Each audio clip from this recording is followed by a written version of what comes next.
За энэ хуулийг дэмжинэ.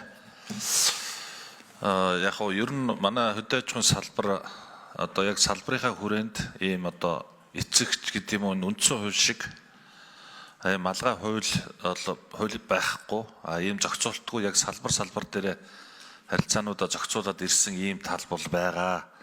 Тэгэхээр энэ дээр бас энэ хуулийг бас анхдагч хууль болоод нэлээд тийм үндсэн хууль шиг ерөнхий зохицуулт малгай болоод явах хуулаа гэж ингэж харж байгаа. За манай одоо энэ хөдөөжин салбар дээр бас яг нэг үлэхэд тулгамдж байгаа асуудлууд бол маш их байна, олон байна. За мэдээж бүгдийг ярих боломжгүй. Гэхдээ энэ дотор бол одоо үйлдвэрлэлийн асуудал, за дээрэс нь энэ мал аж ахуйн салбар, газар тариалангийн салбар, хүнсний салбарууд дотор ч гэсэн маш олон асуудлууд, ялангуяа энэ дунд энэ боловсон хүчний асуудал маш их одоо хөндөгдөж байгаа. За малчтын асуудал ч гэсэн үнэхээр ноцтойгоор хөндөгдөж эхэлж байгаа. Тэгэхээр энэ асуудлуудыг бас хэр тусгасан болоо малчтын асуудлыг дээр нь энэ мал аж ахуйн салбарт байгаа энэ малын эмч, зоотехникүүдийн асуудал, газар тариалангийн салбарт байгаа энэ агроном, инженерүүдийн асуудал гэдэг ийм одоо суур яг үнэн одоо тулгамдаад байгаа асуудлаа ямар шүү судалгаатайгаар ямар шүү заалт болгож оруулсан болоо гэдэг нэг ийм асуудал байна. За хоёрдугаарт нь бол мэдээж дэлхийд энэ хөдөөжин салбар бол татаац урамшуулгүйгээр явдаггүй. Энэ өөрөө одоо ард түмний хүнсийг одоо найдвартай, баталгаатай хүнсээр хангалттай хангах гэдэг ийм одоо үндсэн зорилгынхаа хүрээнд бол үндэсний аюулгүй байдлын асуудалтай холбогдож ирдэг гэдэг утгаараа энэ урамшууллын бодлого бол явдаг. Тэгэхээр энэ урамшуулттай холбоотой бодлого энэ хуулинд байна одоо чухам яаж сая хууль санаачлагчийн үгэнд бас гарч ийн. Тэгэхээр энэ зүйл нь бол хаана яаж ямар шүү байдлаар туссан бэ гэдэг нэг ийм асуудал байна. За гуравдугаарх нь бол энэ хуулиуд дээр бусад хуулиуд дээр энэ хөдөөжин салбар руу ч одоо дураараа ингээд шууд нэг хууль санаачлал гаргаад ирдэг. Үүний хамгийн тод жишээ бол энэ одоо гурилын импортын татварыг тэгэлж хаяал энэ салбарыг одоо үндсэнд нураагаа хийцэн асуудал байгаа шүү дээ. Хожимдоол дууссан бид нар дуграал буцааж хүчингү болгоол ингээд явж байгаа асуудал. Тэгэхээр энэ асуудлыг ер нь бас яг энэ малгай хуулинаасаа одоо аваад хориглох шууд дураараа ингээд нэг ийм бодлогыг нэг хэсэг хүн шууд өөрчлөд явцдаггүй байх гэдэг энэ зохицуулт ер нь орсон юм болов гэсэн ийм одоо асуултуудад хариулт авъя. За хууль санаачлагч хариулъя, дараа ажлын хэсэг хариулдаг. Мантгашин микрофон. За маш чухал асуулт асуулаа. За ер нь хөдөө аж ахуйн салбарын одоо маш чухал нэг асуудал бол хөдөө аж ахуйн өртгийн сүлжээ гэж одоо зүйл байгаа. Яг салбарт бол 30 орчим одоо хөдөө аж ахуйн салбар, дэд салбаруудыг одоо зохицуулсан хуулиуд бол байгаа.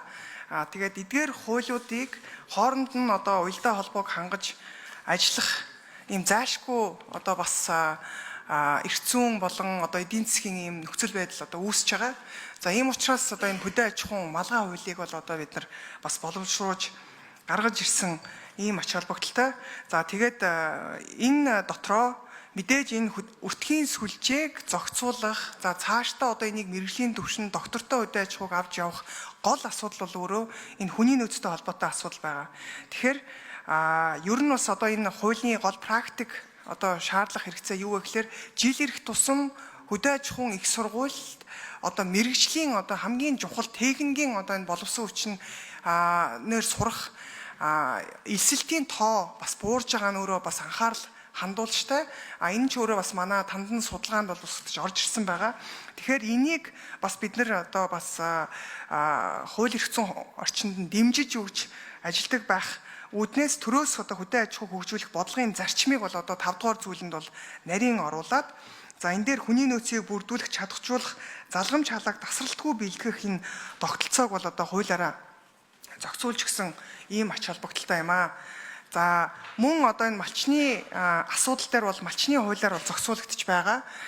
Тэгэхээр ихтэй хуулийн төслийн 14 дугаар зүйл дээр та бүхэн харах юм бол хүний нөөцийн асуудлыг бол илүү наривчилж тусгасан заалтыг оруулж өгснөөрөө онцлогтой байгаамаа.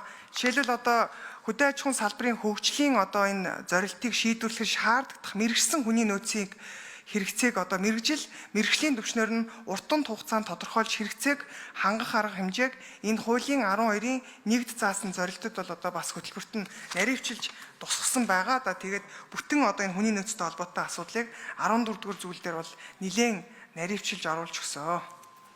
За тэгээд үлдсэн асуултуудыг нь бас манай экспертүүд хариулаад явчаарай. 6 номероос хариулт. 6 номерыг капан бакаагтам шаруулъя. 6 номерыг капан. Байна. За тугаан гишүүний асуултанд хариулъя. Энэ нь бол хөдөө аж ахуйн салбарын хөгжилд өндөр хөгжилтэй, буурай хөгжилтэй аль ч орны хувьд бол зайлшгүй одоо төрөөс дэмжлэг үзүүлдэг. Энэ бол зүй ёсны асуудал. Ягаад гэвэл хүн амын хүнсний одоо аюулгүй байдалтай холбоотой асуудал учраас. Гагцгүй энэ дэмжлэг нь бол хөгжлийн одоо түлхэц хөшөөрөг болох ёстой зарчимд бол. Тэгэхээр энэ агуулгаар бол 18 дугаар зүйлд энэ асуудлыг тусгасан байгаа бүхэлд нь. За тэгэхээр гол асуудлын өгц зэрэг төрөөс дэмжлэг үзүүлэх хэлбэр нь ямар байх вэ? За тэгээд шалгуур шаардлага нь ямар байх вэ? Ямар чиглэлийн үйлдвэрлэл үйл ажиллагаанд тэргүүн ээлжинд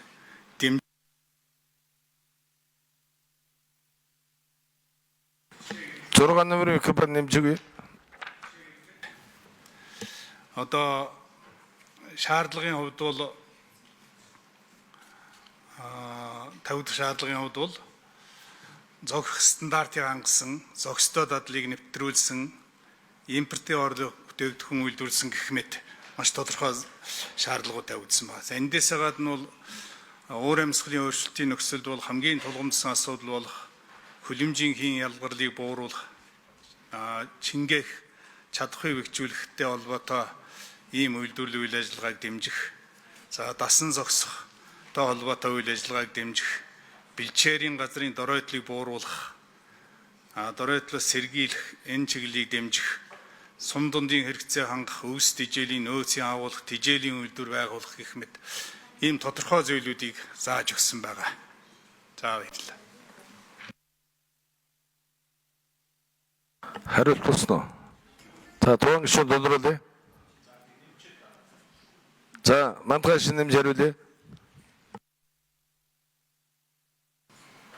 За түрүүн тугаан гишүүн бас энэ гурилтай холбоотой асуудлыг бас энэ гурил хориглох энэ гинтийн юм шийдвэр гаргаад хэвийн үйл ажиллагаа явуулж байгаа үйлдвэрлэлээр одоо ийм асуудал үүсэхгүй гэдэг асуудал дээр энэ хуулиар бол төрөөс хөдөө аж ахуй хөгжүүлэх бодлогын зарчмыг тодорхойлж өгч байгаа.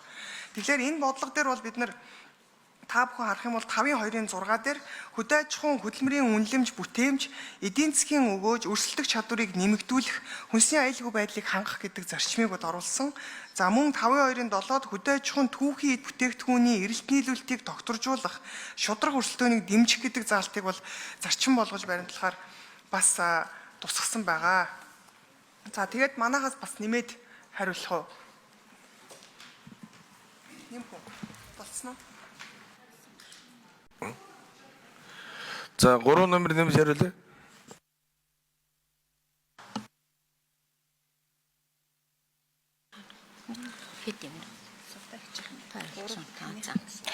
За таван гишүүний асуултад тодруулга нэмэлт өгье.